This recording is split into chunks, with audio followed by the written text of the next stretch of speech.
You trying to freeze to death out here?" The voice cut through the rain like gravel on glass.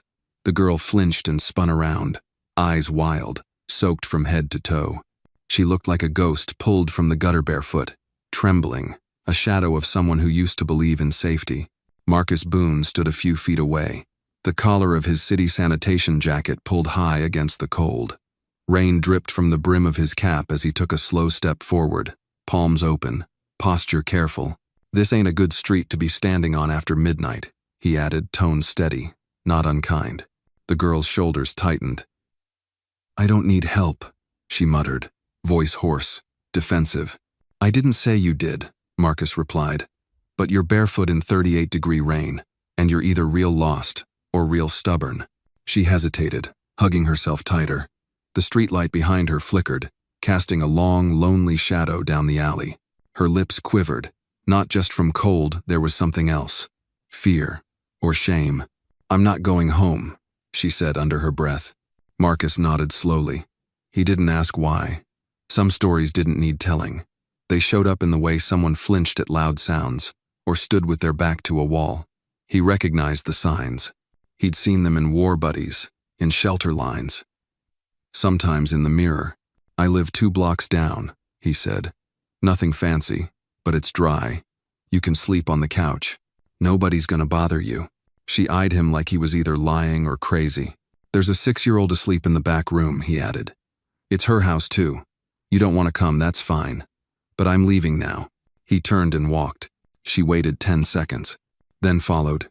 The apartment was small, warm, cluttered with signs of a child's world-tiny sneakers by the door, crayon drawings on the fridge, a unicorn backpack slumped beside a bookshelf full of fairy tales and board games. "Shoes off," Marcus said quietly, nodding toward the mat. "Couch is yours. Blankets in the closet." She stepped inside like she wasn't sure she belonged. Rainwater dripped from her hair onto the floor. Her voice cracked when she spoke. "Why are you doing this?" Marcus walked into the back room and returned with a towel, a dry sweatshirt, and a folded blanket. He placed them on the arm of the sofa, then turned to face her. "Because if my little girl were ever lost out there," he said, voice low, "I'd pray someone would offer her a door." The girl didn't answer, just stared at him like she hadn't heard words like that in a long time, maybe ever. Did that one line touch your heart? If it did, hit like, to let us know the world still believes in simple acts of kindness. And let us know in the comments where you're watching from, because somewhere out there, someone near you might be watching this story too. The bathroom light clicked on. The door shut. 10 minutes later, she came out in the oversized sweatshirt, hair damp, skin pink from the shower. The house was silent. On the coffee table sat a steaming mug of water and a note in rough, blocky handwriting. "If you need to call someone, the landline's on the wall. There are more blankets in the closet. Please keep the door closed, my daughter's a light sleeper." She sat, slowly, wrapping the blanket around her. Fingers curled around the mug, absorbing its warmth. She stared at the door he'd disappeared behind. New questions, new name, new judgment. She didn't know this man. But tonight, he'd given her something that even money couldn't buy. Safety, dignity, sleep. Sunlight crept through the blinds, soft and golden, cutting across the room in stripes. The living room smelled like toast and warm maple syrup, the kind of scent that floated up from old diners and Sunday mornings. The girl stirred on the couch, blinking against the light, momentarily forgetting where she was. Then the blanket shifted. The oversized sweatshirt tugged around her legs. Reality came back in slow, quiet waves. Across the room, a small child sat cross-legged on the carpet, humming to herself while building a crooked tower out of brightly colored plastic blocks. She couldn't have been more than 6. Curls bounced around her cheeks as she concentrated on stacking the next piece. She glanced up and caught the girl watching. "You're awake," the little girl beamed. "Daddy said you were like a princess from the rain." The girl blinked. "What?" "That's what he said," the child continued proudly. "You came out of the storm like a movie, and now you're on our couch." The girl sat up slowly, her muscles still sore, her ankles stiff. "What's your name?" she asked. "I'm Ava, and you're the princess." "I'm not." She paused. There was something about Ava's face so open, so trusting that made her stop correcting. "You can call me Elle." Ava grinned, content with that answer. "Elle? Like Elsa, but without the snow? A laugh, small and honest, slipped from Elle's lips before she could stop it. Sure, she said, stretching her arms. Like Elsa, without the castle. A voice called from the kitchen, warm and unhurried. Ava, toast duty. Come help me burn it. Ava scrambled to her feet and raced around the corner. Elle pushed the blanket aside and stood, unsure what to do with herself. She could hear the quiet clatter of pans and the shuffle of feet. The home was modest, worn but clean. There were fingerprints on the fridge, a magnet that said, "World's okayest dad," and a small, laminated school schedule pinned near the doorway.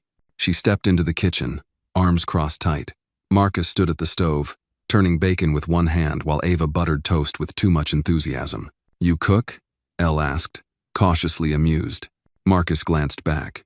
Only when I want to impress guests who sleep on my couch. She leaned on the doorframe, the oversized sweatshirt hanging loose over her frame. Guess that makes me royalty now. Ava looked up. Wanna help? Elle hesitated. I'm not really good at kitchen stuff. Marcus passed her a whisk. Neither are we, but we burn with pride in this house. She stepped forward, took the whisk, and started stirring a bowl of eggs. The rhythm felt oddly calming.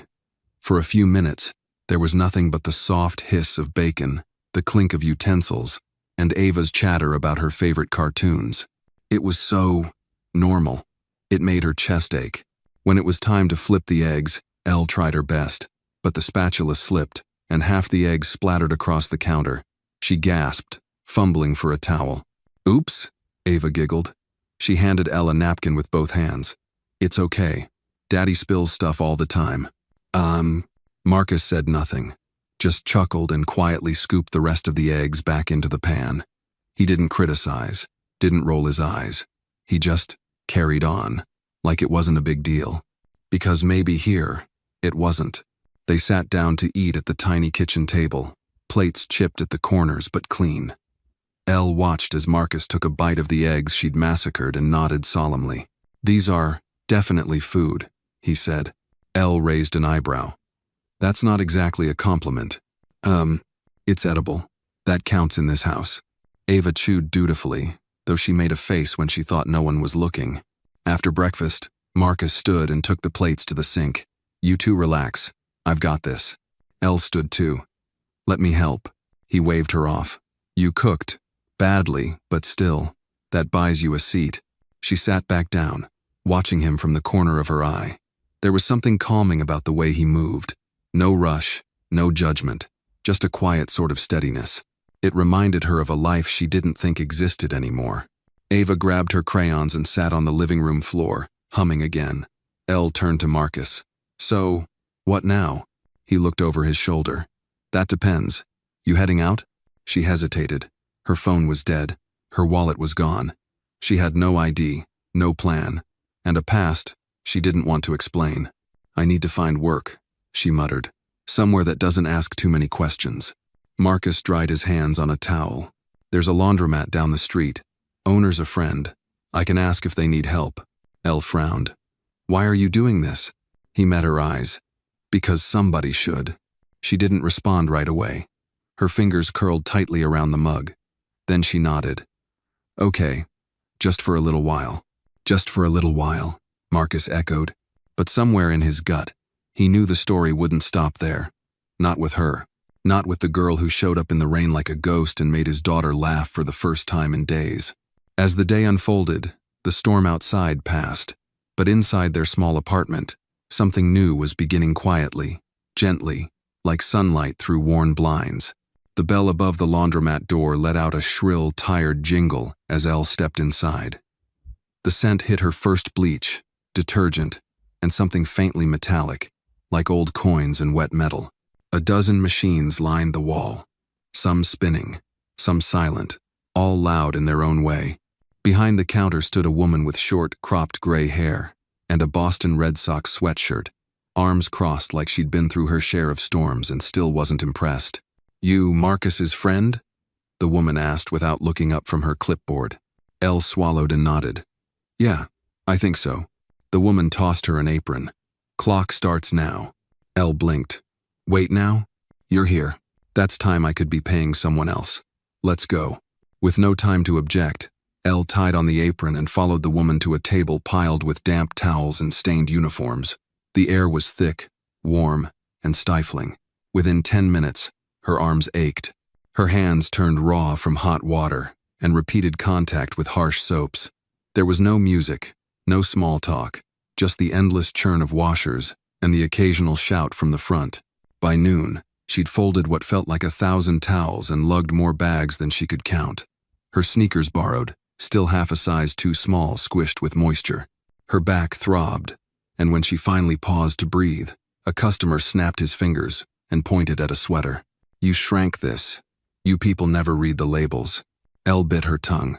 "Sorry," she said quietly, though she knew she hadn't even touched that load.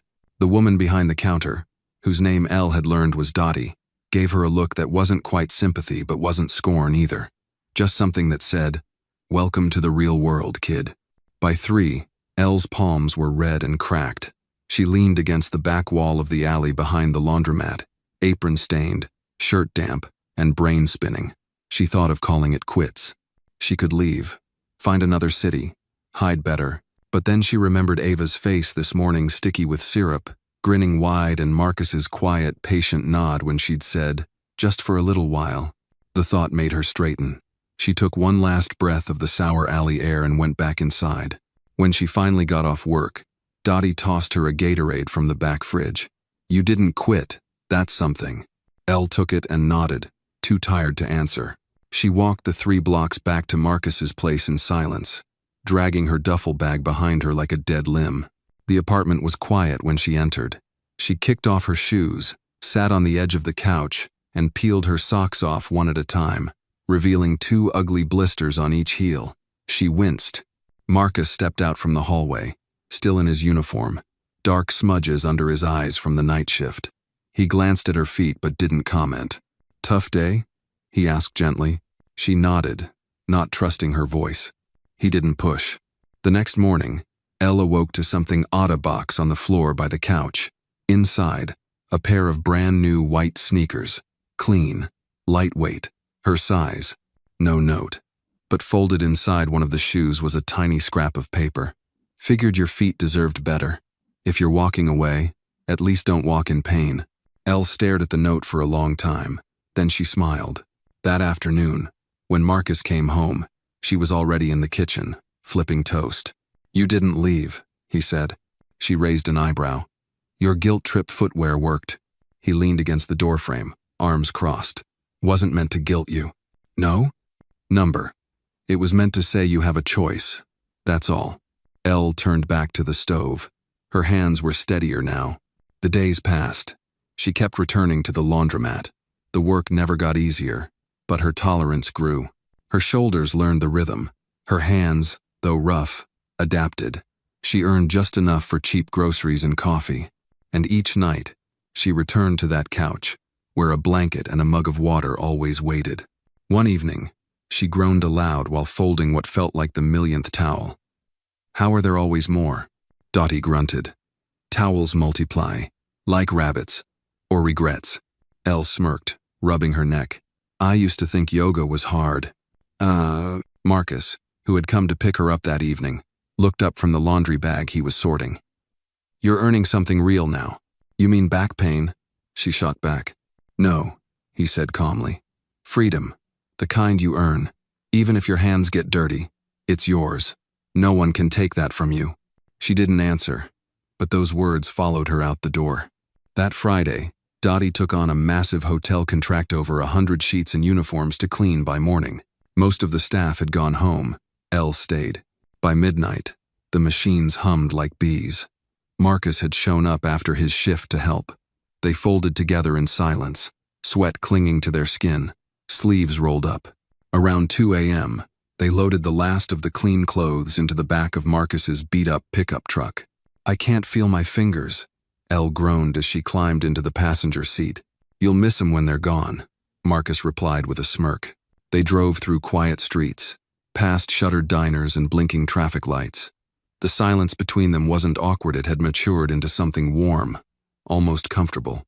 At one stop, Marcus handed her a bag. "Can you leave this at house 15? the one with the porch light. She nodded and stepped out. The bag was light. She walked up the stoop, bent to place it just as the porch light blinked off and a growl pierced the air. A doga big one charged out from behind a gate, barking. Fast. Elle screamed. She stumbled back, twisted her ankle on the curb, and hit the pavement hard, palms scraping against the concrete. Before she could even look up, the truck door slammed. Marcus was already running. He reached her just as the dog lunged. "Back!" he shouted, arms out. The dog skidded, startled, then backed off, still growling. Marcus turned to Elle. "I told you to wait in the truck." "I thought I could handle a bag of laundry," she snapped, clutching her wrist. He scooped her up without another word and carried her back to the truck, his voice low but shaking. "You scared the hell out of me." She stared at him, surprised by his tone sharper than ever before. But it wasn't anger. It was fear. "No one's ever yelled at me because they were scared for me," she whispered. Marcus didn't answer, just rested a hand on her shoulder once she was safely inside. And in that moment, for the first time, Elle realized something. This wasn't just a couch anymore. This was the beginning of a home. Elle was folding towels behind the counter, her hands finally used to the rhythm. She could almost do it without thinking. Now 3 folds, tight edges, stack. Again. Her back ached, but in the oddly satisfying way that came from honest work. The radio hummed low in the background, an old Otis Redding song bleeding into the warm afternoon haze. And then it happened. She reached into the bottom of the laundry cart and froze. There, tangled among a pile of white sheets, was a thin gold chain with a sapphire pendant. The color hit her first bright, cold, unmistakable, like a flame trapped in ice. Her heart stopped. That necklace.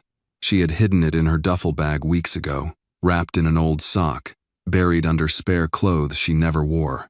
It must have fallen out during a wash. She hadn't seen it since she left home. Before she could move, before she could even breathe, a shadow passed by. Marcus. He had come in quietly to pick her up. His gaze swept the table, landed on the necklace, and stopped. His eyes narrowed, not cruel, not angry, just puzzled. Slowly, he looked at her.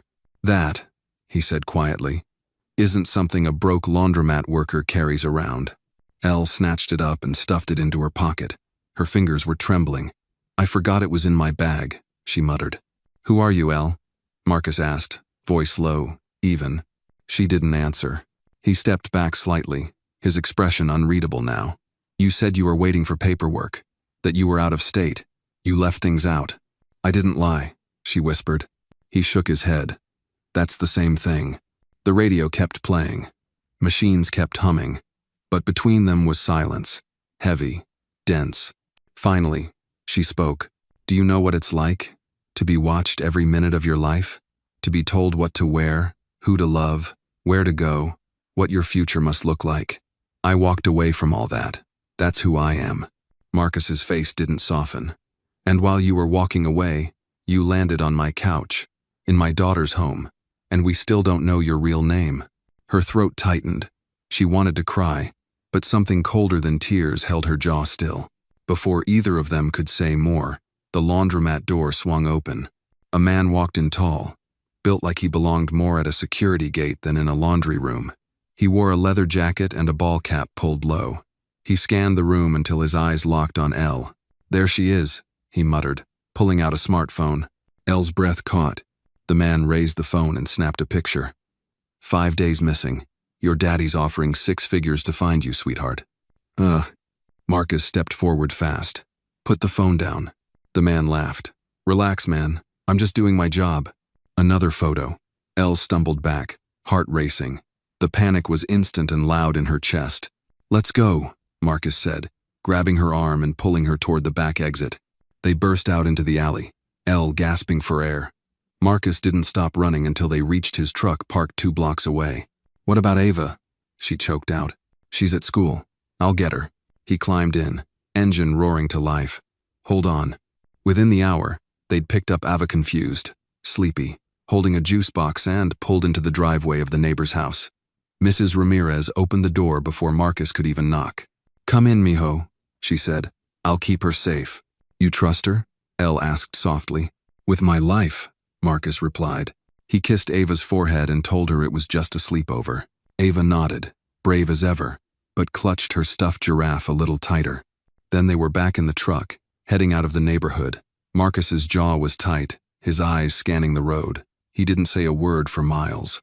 Elle sat beside him, guilt pressing on her chest like bricks. "I'm sorry," she said finally. He didn't answer. She glanced at his arm. "You're bleeding." He looked down at his Slevatorn, with a deep purple bruise forming on his bicep. "The guy pushed me," he muttered. "When I tried to block his camera." "You didn't have to do that," she said, voice cracking. He looked at her. "As long as you and Ava are safe, I can handle a bruise." That silenced her. She turned toward the window, but she wasn't seeing the road anymore.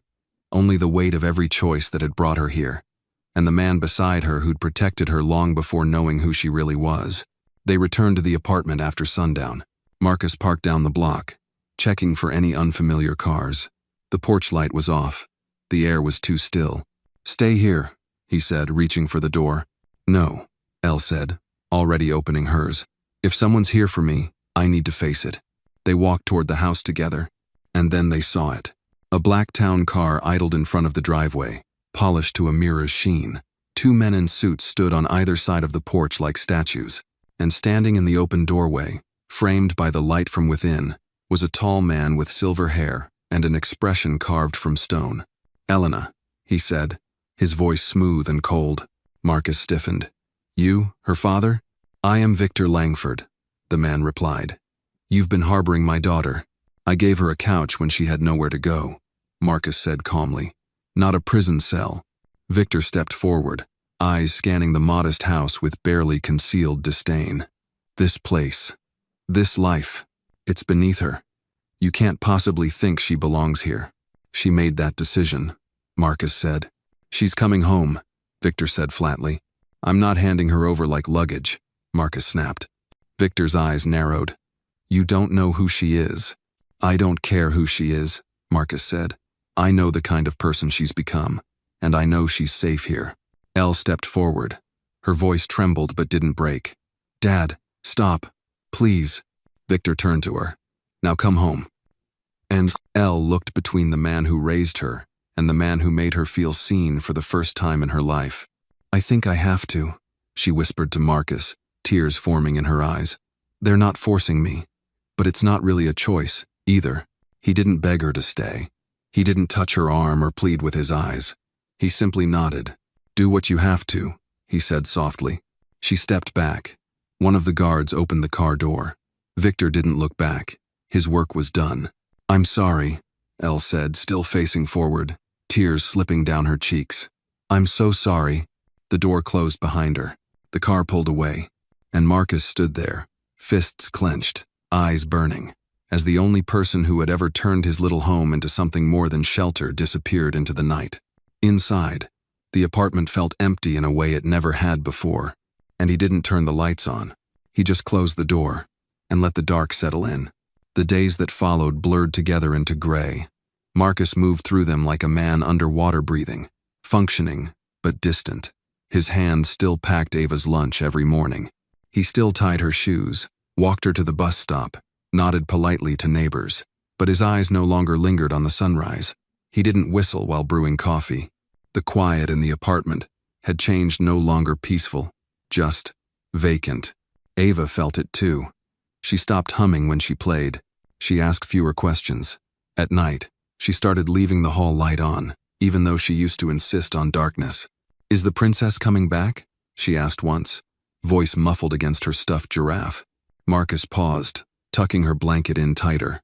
"I don't know, baby." Ava nodded. She didn't cry, but that night, she tossed and turned until morning. On the fourth day, she began coughing. At first, Marcus thought it was just the change in weather. Ava always caught colds when the seasons shifted, but by evening, her cheeks flushed with fever. She curled into the couch, too tired to finish her favorite movie, too weak to ask for juice. Marcus pressed a hand to her forehead, burning. He didn't wait. Within minutes, she was in his arms, and he was speeding through back streets toward County General. His truck rattled over potholes, dashboard blinking warnings he ignored. At every red light, he muttered, Just hold on, baby. Almost there. Oh. The ER was bright and cold and merciless. A nurse took Ava to triage while Marcus paced, hands twitching. When a receptionist finally called him over, her voice was clinical, tired. "We need a $6,000 deposit for admission," she said without looking up. Marcus's wallet held $118. He cleared his throat. "Can I pay part now? I get paid Friday. I just need her seen. Hospital policy requires." "Please," he said. His voice cracked. "She's 6. She's all I have." The receptionist hesitated, but her expression didn't change. "I'm sorry, sir." Marcus opened his mouth to argue again, but another voice cut through the sterile hallway. "I've got it." He turned. Elle stood there, hair damp from the rain outside, coat draped over one arm. She looked tired but firm, eyes locked on the receptionist.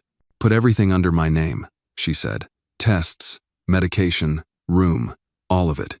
The receptionist blinked. "Do you have a relationship with the patient?" "Yes," Elle said. She looked at Marcus. "I do."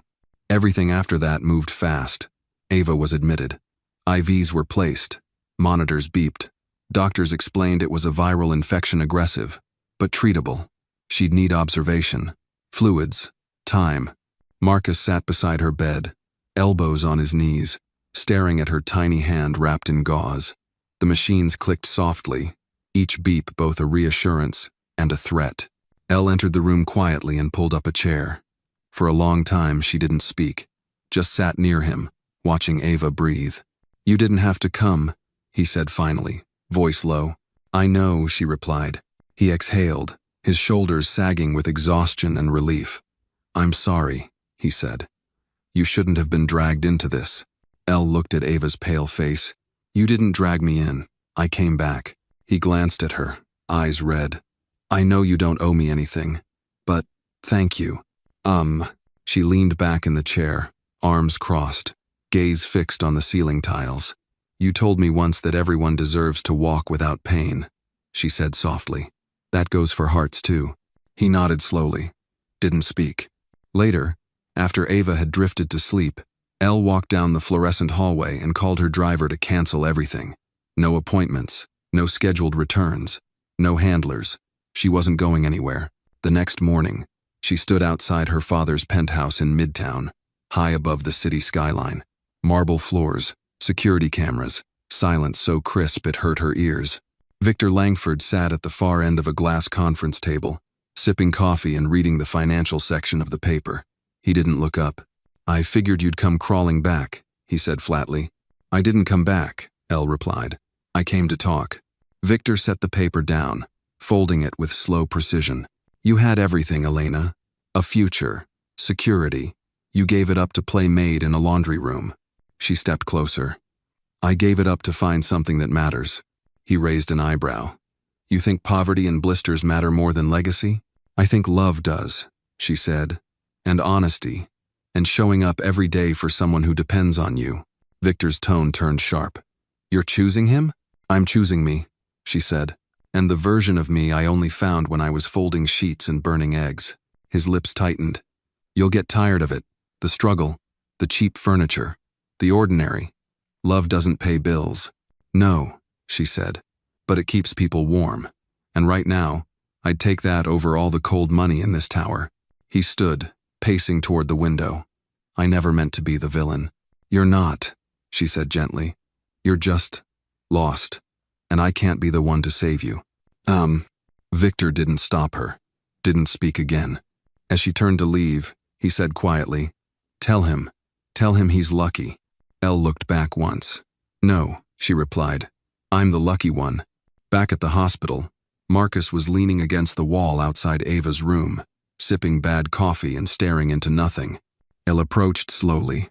"She's asking for dinosaur pancakes," she said with a tired smile. He looked up, and for the first time in days, there was light in his eyes. "You're staying?" he asked. "If you'll have me," she said. His answer was simple. He reached for her hand and held on. The sun had barely risen when Marcus heard the knock.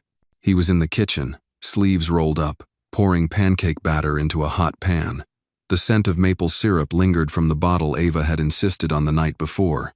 even though it wasn't breakfast time yet. She was still asleep, her fever gone, but her energy not quite back. He flipped a dinosaur-shaped pancake, the legs slightly lopsided. She wouldn't care. The knock came again soft, but certain. He wiped his hands on a dish towel and opened the door. Elle stood there, hair pulled into a messy bun, jacket damp with morning dew. She wasn't wearing makeup. There were no pearls on her ears, no car idling behind her. In her hands, she held a small brown paper bag. "For Ava," she said, offering it. "Blueberry muffins, the real kind, no preservatives." He stared at her, unsure what to say. The last time he'd seen her standing in that doorway, it was in the rain, barefoot, without a name. Now she was back, but this time, on purpose. "I'm not here to stay the night," she added quickly, sensing his hesitation. "I'm here to stay, if you'll let me." The words settled between them, heavier than the silence. Marcus searched her face for doubt, for hesitation, for some trace of obligation, but he found none. "We're not rich," he said, voice rough. "I've had everything, Marcus," she replied. "Money, travel, security. I never had a kitchen that smelled like pancakes, or a little girl who called me a princess, or a place that felt like it loved me back." He didn't smile. Not yet. He just stepped aside. She walked in slowly, like she was afraid it would vanish if she blinked. She set the bag on the counter and turned to face him. "This house is small," he said. "It's full of heart," she whispered. "That's more than I can say for any place I've lived." He leaned back against the sink. "I don't have much. I had everything," she said again, this time softer. "I just didn't have a family." Just then, the shuffle of small feet echoed from the hallway. "Elle?" They both turned. Ava stood in the doorway, still in her pajamas, hair wild from sleep. She rubbed her eyes and blinked. Then she saw the bag on the counter. "Are those muffins?" Elle nodded, crouching down. "Blueberry, just for you." Ava ran into her arms, wrapping her in a tight, warm hug. "Are you staying forever?" Elle glanced up at Marcus. He nodded. She smiled through tears. "Yeah, kiddo, forever sounds good." They ate breakfast together at the tiny table. Ava insisted on dipping her muffin in syrup. Marcus didn't stop her. Elle took the burnt edges off her pancake and passed them to Ava, who treated them like gold. For the first time, no one rushed. There was nowhere to be but here. Later that morning, after dishes were stacked high in the sink, Elle pulled a folded piece of paper from her coat. She handed it to Marcus. "What's this?"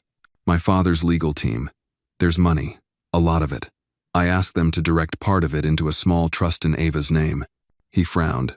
"I don't want his charity." "It's not charity," Elle said. "It's protection. For her.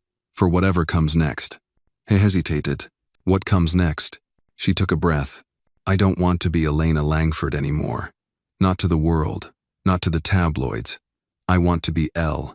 The girl who burns eggs and folds towels and knows how to find happiness in ordinary things."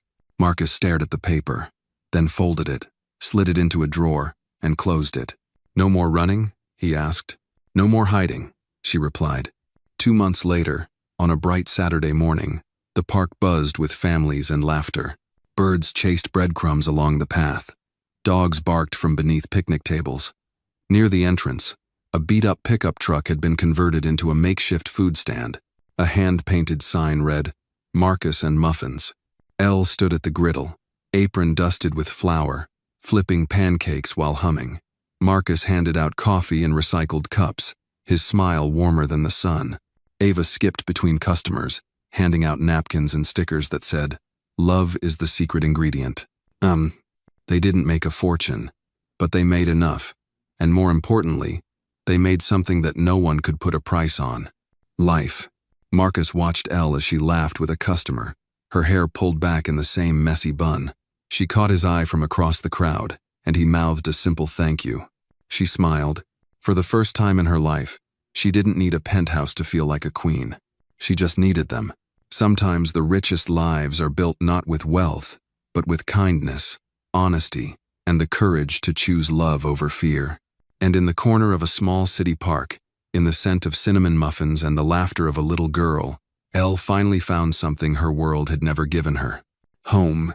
A soft breeze danced through the truck's open awning, carrying the smell of cinnamon, bacon, grease, and early autumn.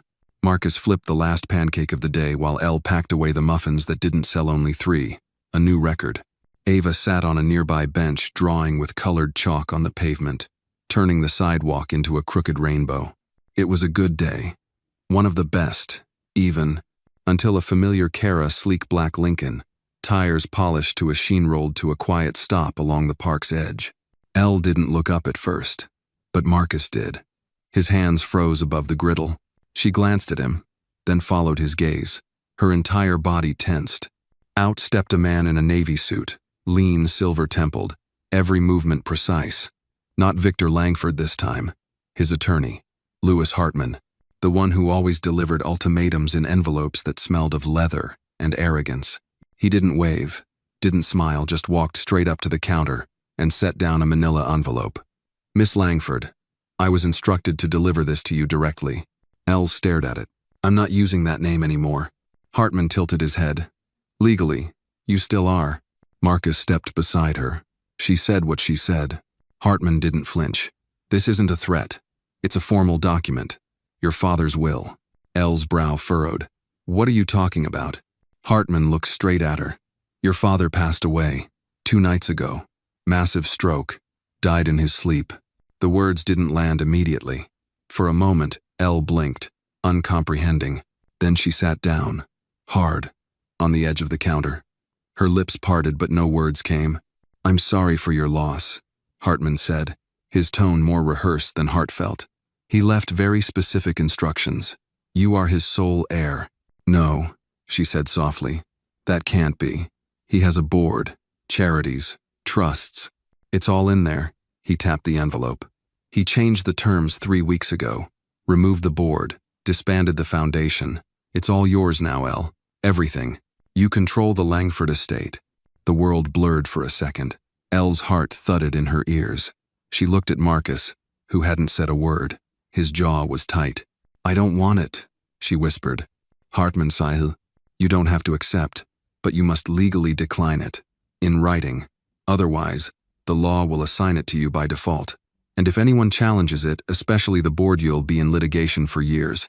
He placed a pen on top of the envelope. "If you choose to walk away, sign page 3. And then he turned and left, just as quietly as he came. Elle stared at the envelope. Ava, sensing the mood shift, came over and climbed onto Marcus's knee. "Who was that?" "No one we need to worry about," Marcus said gently, wrapping an arm around her. That night, after Ava was asleep and the house had gone still, Elle sat at the kitchen table, the envelope unopened in front of her. Marcus leaned against the counter, arms crossed, watching her. "I didn't think I'd cry," she said quietly. "But I did. In the shower. Then again when I folded Ava's pajamas." He nodded. "I thought I hated him," she continued. "But grief doesn't ask you if you made peace. It just shows up and sits beside you." Marcus stepped forward and poured her a cup of tea. He didn't say anything, just placed it next to her hand. She ran her fingers along the seal. He always wanted control. And now, he's trying to do it from the grave. What does your gut say?" She looked up. "It says take it, use it, burn it down from the inside, give it to hospitals and shelters, people like Ava. And your heart?" Elle stared at the envelope. "My heart says I'm finally free, and nothing, no money, no legacy is worth that being taken again." Marcus reached into the drawer, pulled out a lighter, and set it on the table beside her. "No one's forcing you," he said. "Not even him, not anymore." She took a breath and signed, not page 3, but page 1. 2 weeks later, the Langford estate held a public press conference. Elle stood in front of the massive iron gates of the Langford Foundation headquarters. Dozens of reporters packed the street. Her hair was in a simple ponytail. No pearls, no designer heels, just the girl from the couch. "I'm not here to be anyone's puppet," she said into the microphone. "My father left me a kingdom, but I was raised in a cage. I've chosen to tear that cage down not for revenge, but to set others free. This wealth will be restructured into community grants, educational funding, and medical relief, effective immediately." A reporter shouted, "Are you stepping into his shoes?" "No," Elle said firmly. "I'm walking in mine." That night, Marcus watched the coverage from their living room. Ava clapped every time Elle's face appeared on screen. "She looks like a superhero," Ava said. Marcus smiled. "She kind of is." The door opened. Elle stepped in, hair windblown, shoes dusty. "You're late," Marcus said. "We're out of milk." She grinned. "Good thing I bought 3 gallons. As they sat down for dinner-boxed macaroni and leftover cornbread, Elle looked around the table and whispered to herself a truth she'd never spoken aloud. "I was born into a mansion, but I was built in a 2-bedroom apartment over burnt pancakes and bedtime stories." And this time, she knew, she'd never run again. The autumn air had turned crisp, wrapping the city in its first honest chill of the season. Trees shed their leaves onto sidewalks like faded confessions, and people walked a little faster, collars turned up, coffee cups cradled tighter. At the edge of the park, Marcus and Elle's Truckno, fully converted into a weekend food stand, sat with its back flap raised and steam curling into the morning sky. Business was slow this morning, but Elle didn't mind. She liked the in-between moments, the quiet before the rush, the soft way sunlight filtered through the oaks. Ava sat nearby under a blanket, sketching what she called new logo ideas with a purple marker. One was a muffin with superhero arms. Another had a heart where the filling should be. Elle sipped her coffee and leaned back against the truck. "She's getting better at these," she said, nodding toward Ava. Marcus wiped his hands on a towel. "She's getting better at everything. You too," she added softly. He glanced at her. "Me? You've changed," she said. "You smile more. You speak softer. Like, you're not carrying the whole world on your back anymore." He chuckled. "Maybe I'm just tired." "No," she said, shaking her head. "You're lighter." He didn't respond right away. Instead, he turned to Ava, who was now attempting to tape one of her drawings onto the truck. "Use the clear tape," he called. "The wind'll rip that one off." "Okay, Daddy." Elle watched him, a quiet warmth in her chest, not the fiery, dramatic kind she used to think love had to be. This was different. This was slow and deep and solid, like roots. The kind of love that shows up with Band-Aids and tea and says, "I'm here," not just with words but with every action. "So," Marcus said, "when do you tell them?" Elle raised an eyebrow. "Tell who what?" "The foundation board," he said. "About the name." She set her coffee down. "Tomorrow." "Have you decided for sure?" "I have," she said. "It's just a name, but it's not mine anymore. It hasn't been for a long time." Marcus looked down at the apron she wore, faded blue. Flowers still dusted along the hem. "So what will it be instead?" "I was thinking of calling it the Ava Grace Foundation." He looked up, surprised. "After her?" Elle nodded. "It started with her, Marcus. She's the reason I stayed, the reason I found something worth protecting. And it's not just for Harrods, for every kid who grows up thinking kindness is temporary." Marcus blinked, then turned away quickly, pretending to fuss with the syrup bottles. Elle smiled and didn't call him out on it. Later that afternoon, while Ava napped in the truck's back seat wrapped in a quilt, Elle sat with a small stack of papers in front of her. Legal documents, drafts, letters from city officials and media inquiries she hadn't answered yet. On top of the pile sat a mock-up for the new logo, a simple hand-drawn heart with the words, "The Ava Grace Foundation," curved beneath it. She picked it up, traced the lines gently with her thumb. Then, without overthinking it, she signed. 2 days later, Elle walked into the Langford Foundation's Manhattan boardroom. This time, she wore jeans and boots, not a suit. Her hair was tied back loosely, and she carried no briefcase. The board members were already seated, some smug, some irritated, some plainly confused. She stood at the head of the table. The city skyline sprawled out behind her through glass that reached the ceiling. "I know many of you didn't support my appointment," she said calmly. "And that's fine. I didn't come here for your permission." Someone scoffed. She continued, unfazed. "What I did come for is to inform you that the Langford name will no longer be associated with this foundation. Effective immediately, all documentation will reflect our new identity, the Ava Grace Foundation." One man leaned forward, sneering. "You think the press will follow a name change?" "I'm not chasing headlines," Elle said, her tone sharpening. "I'm chasing impact. You want your legacy wrapped in prestige and old money? Go ahead. I want mine wrapped around warm meals, clean shelters, and open classrooms." A woman in a navy pantsuit narrowed her eyes. You'll lose donors. Then I'll build new ones, Elle replied. From the ground up. From people who still remember what it means to give without expecting applause. There was a long silence. Finally, one of the older board members, a man with thinning gray hair and a kind gaze, spoke. Your father would have hated this. I know, Elle said quietly. But maybe, just maybe, he would have respected it. That night, back at home, Marcus and Ava were waiting on the porch. Elle stepped out of the cab and exhaled slowly. She walked up the steps and dropped the folder of signed papers into Marcus's hands. It's done, she said. He flipped through them. All of it? Name change, reallocation, full restructure. They didn't like it. He smiled. But they couldn't stop it. She nodded. Come here, he said, and pulled her into a hug that felt more like a promise. From the front yard, Ava called, What's for dinner? Whatever your dad's burning, Elle called back. Inside, the house smelled of garlic bread and something vaguely tomato-based. Elle walked into the kitchen and leaned against the counter while Marcus stirred a pot of what might have once been spaghetti. You're gonna need a better chef if this foundation takes off, he joked. Elle took the spoon from him, tasted it, winced, and smiled. Not bad. For someone who still thinks salt is a suggestion. They laughed. Together. Full-bellied and honest.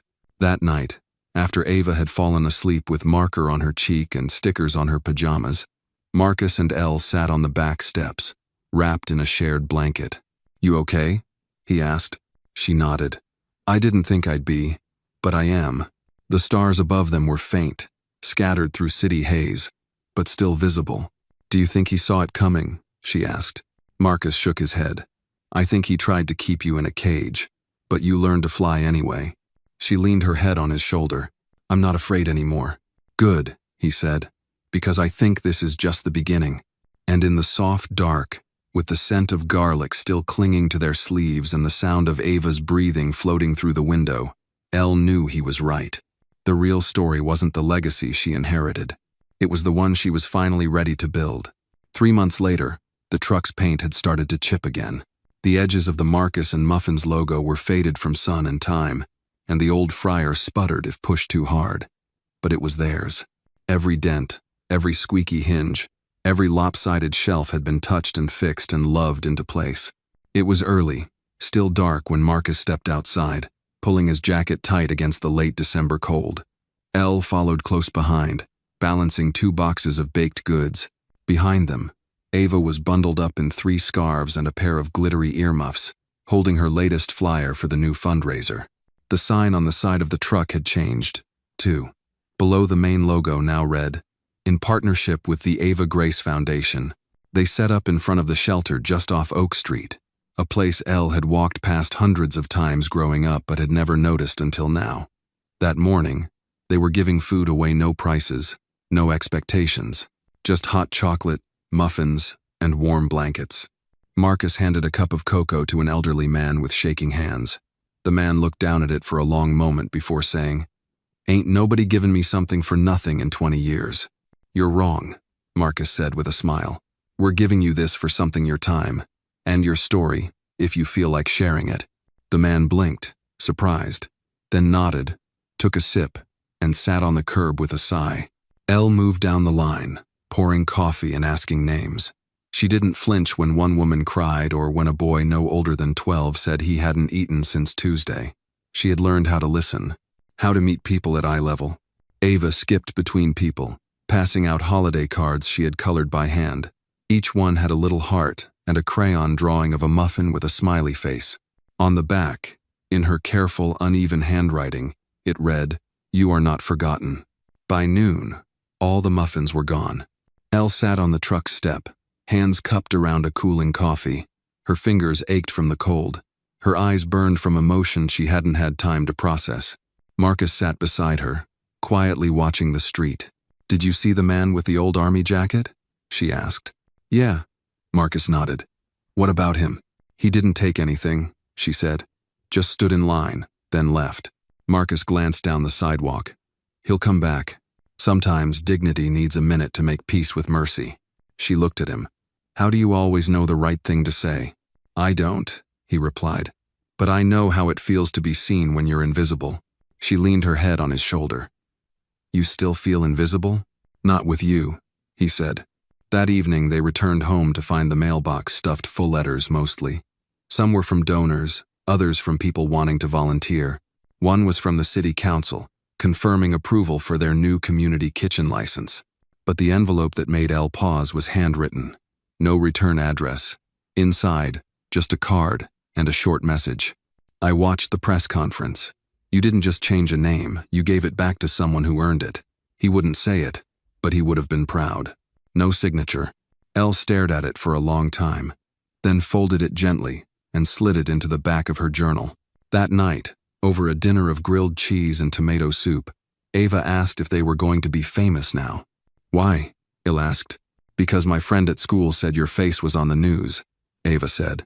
She asked if you were a queen. Elle smiled. What did you say? I said no. I said you're something better. You're mine. Marcus laughed, nearly choking on his soup. Elle blinked fast, her hand closing around Ava's. I think you just gave the best answer in the world. Huh. Later, after Ava was tucked in with her giraffe and her blanket, Marcus and Elle sat on the porch, legs tucked under them, watching their breath rise in the winter air. We could go bigger, Marcus said. Hire more people, expand to another truck. We could, Elle agreed. But do we need to? He thought about that. Number probably not. She reached into her coat pocket and pulled out 2 folded papers. I got these today. What are they? Deed papers, she said. For that old corner building on 5th. I want to open a permanent cafe. Community-based. Pay. What? You can model. Half our staff will be hired through the foundation's Second Chance program. He took the papers, eyebrows raised. You already started this? People keep asking what I want to do with my inheritance, she said. I want to turn it into something that outlives me. Something that feeds people. Something real. He smiled. You sure you're ready for all this? She nodded. For the first time, yes. He passed the papers back to her. Then I guess we better get to work. She leaned her head against him, and for a long while, they just sat there, no words, no rush, just the hum of a house that finally felt like home. Inside, Ava stirred in her sleep, mumbling something about muffins and superheroes. And outside, under the dim glow of the porch light, 2 people who had once only known survival finally let themselves rest in the warmth of enough. Not riches, not power, just enough. Enough love, enough purpose, enough grace. And sometimes, that's exactly what saves you.